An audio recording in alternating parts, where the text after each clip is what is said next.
অসমীয়াৰ পৰা অত্যাচাৰ বন্ধ কৰিব লাগিব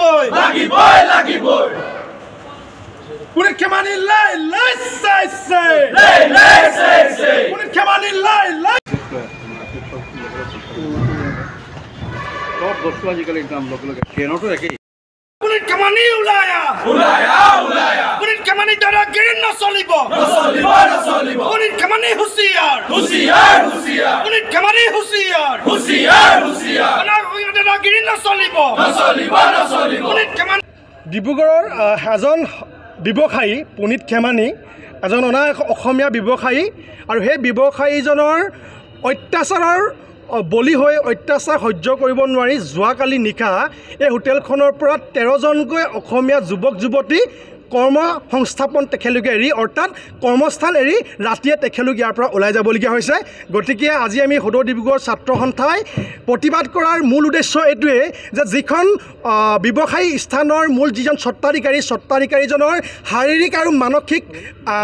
অশান্তিৰ কাৰণে অত্যাচাৰৰ কাৰণে ইয়াত থকা কৰ্মচাৰীসকলে শান্তিত থাকিব পৰা নাই যাৰ কাৰণে ইয়াত নিশাই সেই 13জনকৈ অসমীয়া যুৱক যুৱতী ইয়াৰ পৰাই তেখেতলোকৰ টোপোলা বান্ধি কিনে ওলাই যাবলগীয়া হ'ল গতিকে ছাত্ৰ সন্থাই এটাই দাবী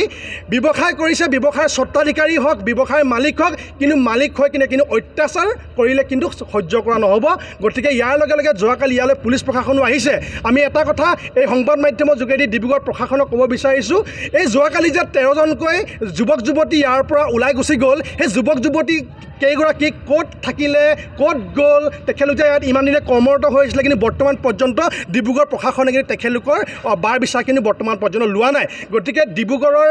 গাঁৱৰ বিভিন্ন অঞ্চলৰ পৰা সৰু সৰু ল'ৰা ছোৱালী আহি কিনে ইয়াত কৰ্ম কৰি কিনে তেখেতলোকে নিজৰ ঘৰখন কোনোবাই চলাই আহিছিলে কাৰোবাৰ নিজৰ পঢ়া শুনা খৰচ উলিয়াই আহিছিলে কিন্তু এই হোটেলৰ যিজন স্বত্বাধিকাৰীয়ে কিন্তু তেখেতৰ মৈমতালিত তেখেতে অত্যাচাৰ কৰাৰ কাৰণে সেই 13জনকৈ যুৱক যুৱতী ইয়াৰ পৰা যোৱাকালি কৰ্মস্থান এৰি যাবলগীয়া হ'ল গতিকে ডিব্ৰুগড় আয়ুক্ত মহোদয়ক আমি এই পুনিত খেমানিৰ ওপৰত বিহিত ব্যৱস্থা গ্ৰহণ কৰিবৰ কাৰণে আমি দাবী জনাইছোঁ এই পুনিত খেমানিয়ে যি ব্যৱসায় কৰিছে সম্পূৰ্ণ ব্যৱসায় অনিয়মাৱলী ইয়াত হোটেলৰ কোনো ধৰণৰ নীতি নিয়ম নমুনাকৈ তেখেতে ব্যৱহাৰ কৰি আছে গতিকে এখেতৰ ওপৰত তদন্ত কৰি বিহিত ব্যৱস্থা গ্ৰহণ কৰিবৰ কাৰণে আমি ছাত্ৰ সন্থাই দাবী জনাইছোঁ হয় যোৱাকালি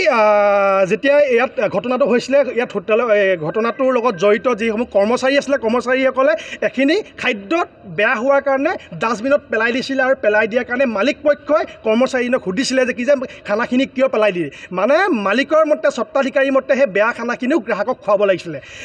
ডিব্ৰুগড়ৰ এই যিখন দেৱিকা হোটেল ইয়াত গ্ৰাহকসকলে যিসমূহ খাদ্য খাই আছে সেই খাদ্যসমূহ সম্পূৰ্ণ সুস্বাদু খাদ্য নহয় অপৰিষ্কাৰ অপৰিচ্ছন্নতাৰে তেখেতলোকে খাদ্যসমূহ প্ৰস্তুত কৰি গ্ৰাহকক খুৱাই আছে ইয়াৰে প্ৰমাণ যোৱাকালি পোৱা গ'ল আৰু তাৰ কাৰণে তৰ্ক বিতৰ্ক হোৱাৰ কাৰণে যোৱাকালি মাক ভনীয়েকক লৈ কিনে বেয়া উচ্চাৰণ কৰি স্বত্বাধিকাৰীয়ে সেই ল'ৰা ছোৱালীকেইটা গালি পৰাৰ সম্পূৰ্ণ প্ৰমাণ আমাৰ হাতত আছে আমি দেখিছোঁ গতিকে এই পুনিত খেমানিৰ ওপৰত বিহিত ব্যৱস্থা নোহোৱা পৰ্যন্ত তেখেতৰ হোটেলৰ সন্মুখৰ পৰা আমি আঁতৰি যোৱাত নাই আৰু এটা দেখা যায় যে ইয়াত পাৰ্কিঙৰ ব্যৱস্থা নাই ৰাজপথত গাড়ীবোৰ ৰাখে কৈছোঁ এই হোটেলখনৰ যিজন স্বত্বাধিকাৰীজনৰ গোটেই সম্পূৰ্ণ হোটেলখন খোলাৰ পৰা গোটেইখিনি অনিয়মাৱলীয়ে তেখেতে হোটেলখন চলাই আহিছে হোটেলখন খোলাৰ লগে লগে হোটেলৰ যিখন তেখেতলোকৰ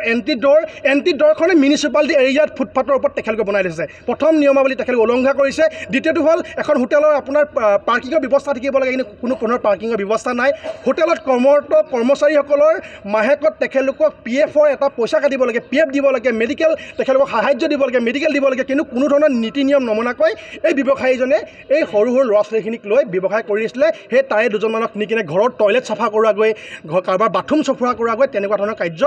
ষ্টাফসকলে কোৱাৰ বিনিময়ত আমি আজি প্ৰতিবাদী কাৰ্যসূচী ল'বলৈ বাধ্য হৈছোঁ গতিকে পুনিত খেমানিৰ ওপৰত বিহিত ব্যৱস্থা ল'বৰ কাৰণে আমি জিলা আয়ুক্তক আমি আহ্বান জনাইছোঁ আৰু প্ৰশাসনে এইটো দেখা নাপায় নেকি